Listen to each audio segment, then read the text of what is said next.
আসসালামু আলাইকুম ওরহমতুল্লাহি ওবরাকাতুহ।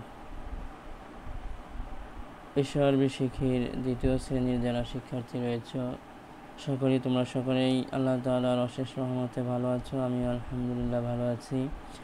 আমাদের এই সপ্তাহের লেসন প্ল্যান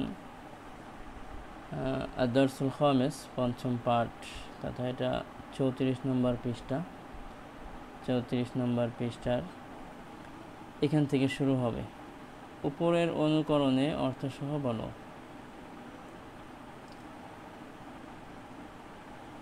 উপরে আমরা পড়েছিলাম কিতাবি আমার বই, কিতাবুকা কিতাবুকি তোমার বই, কিতাবুহু কিতাবুহা তার বই। ওরকম কলম দিয়ে আমরা পড়েছি, সাআতুন দিয়ে পড়েছি, মুআল্লিমুন দিয়ে পড়েছি, যেগুলো আমাদের এখানে দেওয়া আছে।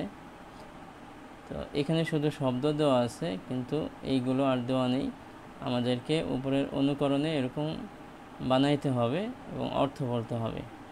যেরকম মাদ্রাসাতুন দিয়ে আমরা বানাবো, তো আমার মাদ্রাসা হবে কি মাদ্রাসাতি, এখানে একটা ইয়া বসাইতে হবে, মাদ্রাসাতি। আর তোমার মাদ্রাসা মাদ্রাসাতুকা মাদ্রাসাতুকি, তার মাদ্রাসা মাদ্রাসাতুহু মাদ্রাসাতুহা। ওরকমভাবে লিবাসুন দিয়ে লিবাসি আমার পোশাক, লিবাসুকা লিবাসুকি তোমার পোশাক, লিবাসুহু লিবাসুহা তার পোশাক। হাদিকতুন দিয়ে হাদিকতুন অর্থ বাগান, সেখানে হাদিকতি আমার বাগান, হাদিকতুকা হাদিকতুকি তোমার বাগান, হাদিকতুহু হাদিকতুহা তার বাগান। হাকিবাতুন মানে ব্যাগ, এখান থেকে হাকিবাতি আমার ব্যাগ, হাকিবাতুকা হাকিবাতুকি তোমার ব্যাগ, হাকিবাতুহু হাকিবাতুহা তার ব্যাগ। বাইতুন মানে ঘর, এখান থেকে বাইতি আমার ঘর, বাইতুকা বাইতুকি তোমার ঘর, বাইতুহু বাইতুহা তার ঘর। কলান সোয়াতুন মানে টুপি, কলান সোয়াতি আমার টুপি, কলান সোয়াতুকা কলান সোয়াতুকি তোমার টুপি, কলান সোয়াতুহু কলান সোয়াতুহা তার টুপি।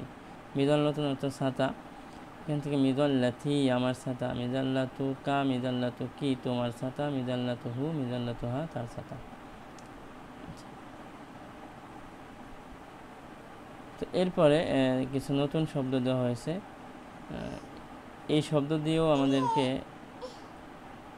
ওরকম বানাইতে হবে। তবে প্রথমে আমাদের শব্দ অর্থগুলো মুখস্থ করতে হবে। আবুন অর্থ আব্বা বা পিতা, বাবা, যেটা বলতে পারেন।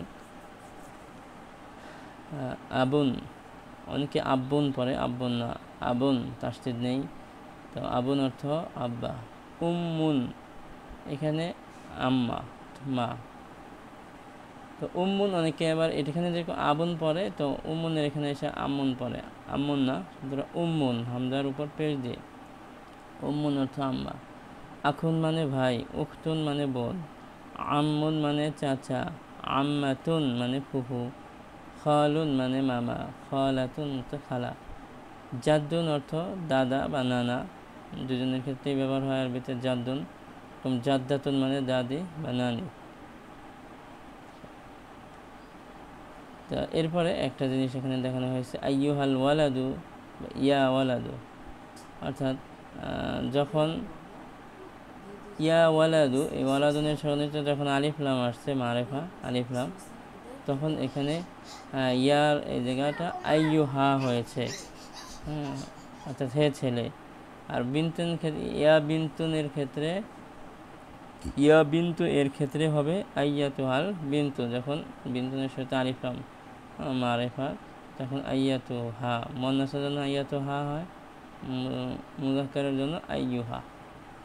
আচ্ছা, এরপরে মানে নিচে তিনটা শব্দ মুখস্থ করতে হবে। ইসমুন মানে নাম, সাদিকুন মানে বন্ধু, আদুউন মানে শত্রু। তো এই ছিল আমাদের এই সপ্তাহের লেসন প্ল্যানে। আশা করি তোমরা সকলেই বুঝতে পেরেছ। কোথাও সমস্যা থাকলে, না বুঝলে অবশ্যই আমাকে জিজ্ঞাসা করে নেবে ইনশাআল্লাহ। আমি এই বলে আজকের ক্লাস শেষ করছি। আসসালামু আলাইকুম ওয়া রাহমাতুল্লাহি ওয়া বারাকাতুহু।